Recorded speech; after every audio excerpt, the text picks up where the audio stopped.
नमस्कार, आपण पाहत आहात दिव्या लाईव्ह न्यूज चॅनल, आवाज सामान्य जनतेचा। काँग्रेसचे सामाजिक कार्यकर्ते राष्ट्रवादीत जाणार असल्याचा अनेक वर्तमानपत्रात बातम्या आहे।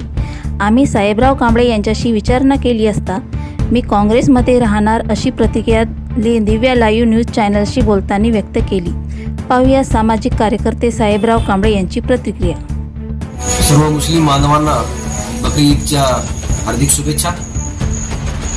या देशामध्ये बीजेपीला हटविण्यासाठी आणि या देशामध्ये शांतता निर्माण करण्यासाठी महाविकास आघाडीची स्थापना महाराष्ट्रामध्ये झालेली आहे आणि देशामध्ये इंडिया आघाडीची स्थापना झाली। महाराष्ट्रामध्ये सोनिया गांधी यांच्या आदेशाने, माननीय खरगे साहेब यांच्या आदेशाने महाराष्ट्राचे प्रभारी तथा महाराष्ट्राचे अध्यक्ष नानाभाऊ पटोले, या देशाचे माजी कृषी मंत्री शरद पवार साहेब आणि शिवसेनेचे मुख्य आदरणीय उद्धव साहेब यांच्या संयुक्त विद्यमाने महाराष्ट्रामध्ये महाविकास आघाडीची स्थापना झाली आणि बीजेपीला हरवण्यासाठी त्यांनी शेडू ठोकले। या निमित्तानं या गेल्या महिन्यामध्ये जे काही निवडणुकीचे निकाल हाती आलेले आहेत त्या निकालाच्या अनुषंगाने महाविकास आघाडीने आघाडी मारलेली आहे आणि घरचा आहे बीजेपीला दाखवलेला आहे, घरची वाट बीजेपीला दाखवली आहे।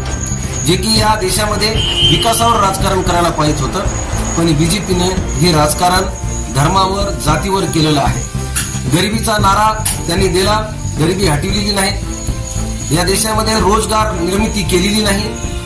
जे काय भलं केलं तर त्यांनी मोठमोठ्या बिल्डरचं आणि मोठमोठ्या कंपनीवाल्यांचं भलं केलेलं आहे। त्याच्यामुळे सर्व जनता त्यांच्या नाराज होती, शेतकरी नाराज होता। त्या अनुषंगाने या इलेक्शनमधून त्यांना त्यांची वाट दाखवलेली आहे।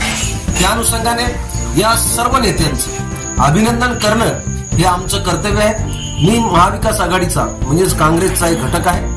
काँग्रेसच्या माध्यमातून माझे नेते आदरणीय तातूभाऊ यांच्या नेतृत्वाखाली सर्व स्टेट स्तरावरच्या नेत्यांना भेटावं, त्यांचं अभिनंदन करावं। या अनुषंगाने आम्ही काँग्रेसचे नेते आदरणीय पवार साहेबांचं अभिनंदन केलं, आदरणीय नानाभाऊचं अभिनंदन केलं, आदरणीय ठाकरे साहेबांचं अभिनंदन केलं। हे संयुक्त विद्यमाने आम्ही सर्व नेत्यांचं अभिनंदन केलं आहे। त्याच्यामुळे कुठं जाण्याचा येण्याचा त्याचा काही प्रश्नच नाही।